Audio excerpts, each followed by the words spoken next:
The biggest sporting event in human history is literally days away. 48 teams, 16 cities, billions of viewers worldwide. And yet, the seats are empty. Tickets are flooding resale markets, hotels are underbooked, and fans are furious. What is going on with the 2026 World Cup? What's up, everyone? Welcome back. Today we're diving deep into the crisis no one at FIFA wants to talk about. The 2026 FIFA World Cup was supposed to be the greatest tournament ever played. More teams, more matches, more countries hosting than ever before. But right now, just days before kickoff, we're asking a serious question. Where are the fans? The numbers don't lie.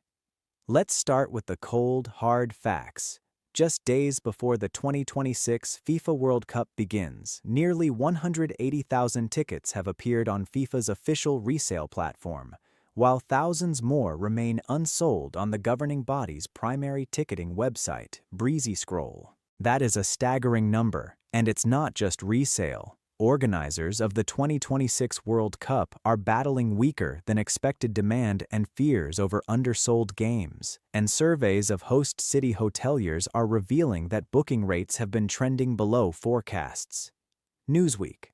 So we're not talking about a few empty seats in the upper deck, we're talking about a systemic problem, and it starts with one word: price. The price problem. FIFA made a decision for this tournament that has genuinely shocked the football world.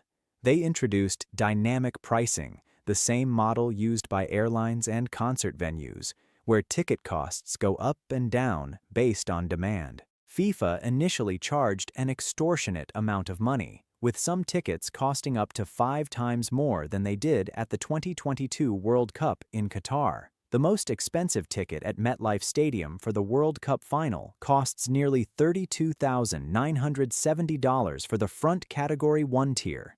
And on resale platforms, that figure could climb to between $80,000 and $90,000.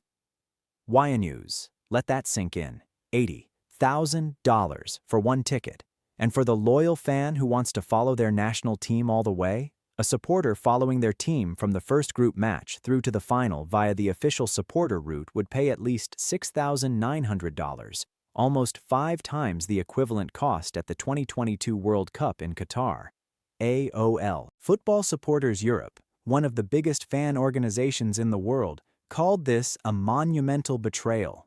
They warned that prices reaching nearly $9,000 for premium final seats would exclude supporters from the tournament, and described the entire pricing structure as turning the 2026 World Cup into the corporate games.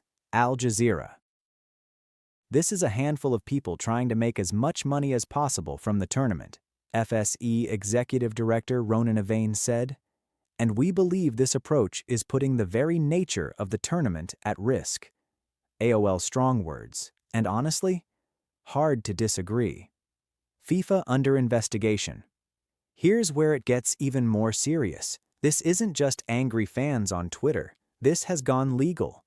The New York and New Jersey attorneys general launched a probe into FIFA over ticket practices. FIFA could also face class action lawsuits from aggrieved fans. Several Democratic lawmakers wrote to FIFA seeking answers, and California Attorney General Rob Bonta sent a letter to FIFA raising concerns about potentially misleading ticketing practices. NPR FIFA's response. FIFA President Gianni Infantino justified the sky-high prices by saying they are simply adapting to the North American market, and noted the World Cup could earn FIFA more than $11 billion, including broadcast deals. NPR. So FIFA is making $11 billion, and regular fans can't get in the door. That tells you everything about who this tournament is really being run for. The bigger warning sign. But wait, this isn't just a World Cup problem, it's the warning sign FIFA ignored. Remember the Club World Cup last summer? That was supposed to be the warm-up act, the test run. And what happened? When Chelsea debuted at the 2025 Club World Cup, Mercedes-Benz Stadium was almost empty. Through the first 4 days, a majority of the tournament's 12 games hadn't reached half capacity, and none were sellouts. AOL. This is supposed to be the summer of soccer in the US, and yet tune in to practically any game, and it is impossible to ignore the empty seats at both intimate 25,000-seat MLS grounds and cavernous 80,000-seat NFL stadiums. ESPN, the warning signs were there. FIFA saw them, and they did nothing. The immigration factor. And there's one more factor that doesn't get talked about enough.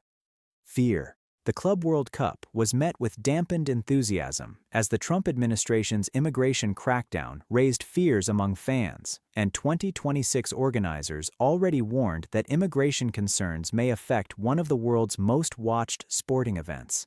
Thousands of seats were still available for that tournament nationwide, which FIFA officials attributed in part to fan concerns about their visa status. Axios. Think about what that means for the World Cup.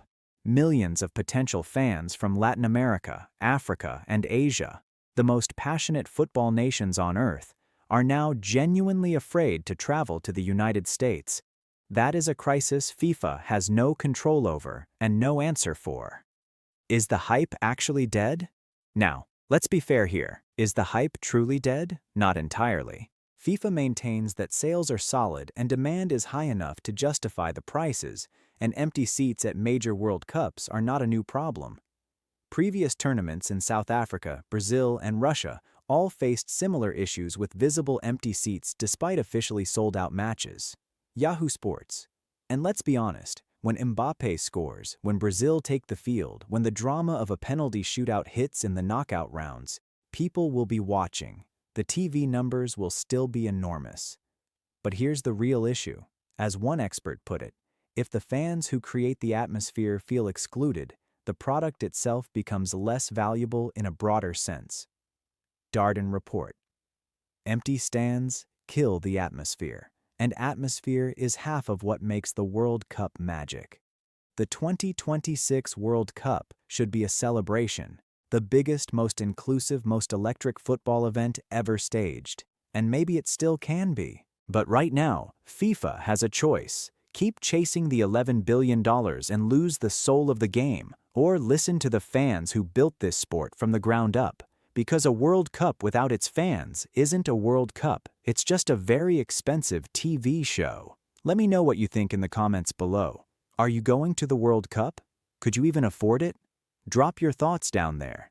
If you found this video valuable, smash that like button, subscribe if you're new, and I'll see you in the next one.